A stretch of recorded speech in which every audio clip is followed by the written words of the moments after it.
Olá, meus amigos, de volta à nossa rápida série sobre o pacote anticrime, não é? Eu comentaria todos os, todos os dispositivos do pacote anticrime e no vídeo passado nós falávamos do artigo 83 do Código Penal, né, do seu novo inciso terceiro. E hoje a gente vai falar de um novo dispositivo do Código Penal que trata dos efeitos da sanção penal, dos efeitos da sentença penal condenatória. Marcelo, isso quer dizer que aquele artigo 91 do Código Penal que eu já conhecia foi revogado? Não, ele não foi revogado, ele continua lá. Então, os efeitos da condenação, tais quais vocês já conheciam do artigo 91, seguem rígidos, tá? Artigo 91 do Código Penal. São efeitos da condenação. Inciso 1º. Tornar certa a obrigação de indenizar o dano causado pelo crime. 2. A perda em favor da União, ressalvado o direito do lesado ou de terceiro de boa-fé.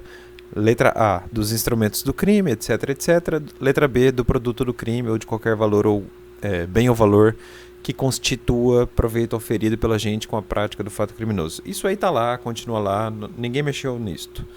Mas, ninguém mexeu nisso, melhor dizendo, mas o artigo 91-A, artigo 91-A, né, por questões de ordem topográfica, o código já tem muito tempo, e aí quando eles querem colocar alguma coisa no meio, a tradição do direito brasileiro é colocar tracinho A, tracinho B, assim vai, quando ele quer enfiar no meio do código. Foi o que aconteceu aqui, né, o legislador colocou um artigo 91-A no Código Penal. Ah, Marcelo, esse artigo 91-A abrange efeitos da sentença penal condenatória? Sim, exatamente. Ele traz um novo regramento. Vamos estudá-lo. E ele é um tanto longo, tá? Vamos lá. Artigo 91-A, novidade do pacote anticrime lá no Código Penal, caput. Na hipótese de condenação por infrações às quais a lei comine pena máxima superior a 6 anos de reclusão, poderá ser decretada a perda, como produto ou proveito do crime, dos bens correspondentes à diferença entre o valor do patrimônio do condenado e aquele que seja compatível com o seu rendimento lícito. É como se fosse uma penhora de rendimentos aqui. Não é isso, parece isso, tá? Parágrafo 1º. Para efeito da perda prevista no caput, ou seja, tudo isso que eu acabei de ler, então, para o efeito de tudo isso que eu acabei de ler do caput, deste artigo, obviamente, entende-se por patrimônio do condenado todos os bens, inciso 1º, de sua titularidade ou em relação aos quais ele tenha o domínio e o benefício direto ou indireto, na data da infração penal ou recebidos posteriormente. Então, por exemplo, o sujeito tinha um imóvel locado para um terceiro. Os frutos civis que daí decorrerem são considerados patrimônio dentro dessa ótica do artigo 91-A.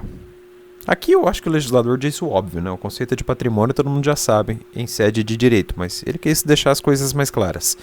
E inciso 2, também você tem que considerar como patrimônio do condenado todos os bens. Inciso 2, transferidos a terceiros a título gratuito ou mediante contraprestação irrisória a partir da atividade criminal.